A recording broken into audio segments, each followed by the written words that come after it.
عن عمر بن الخطاب رضي الله عنه يقول قال رسول الله صلى الله عليه وسلم من نام عن حزبه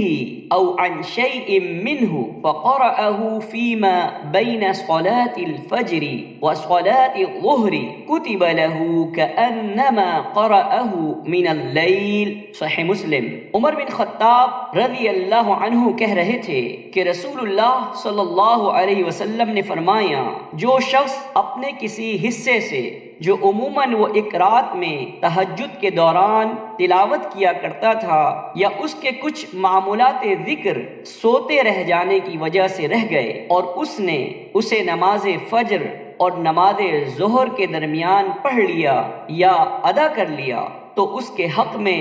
یہ لکھا جائے گا جیسے اس نے رات ہی کو اسے پڑھا ہو یا ادا کیا ہو.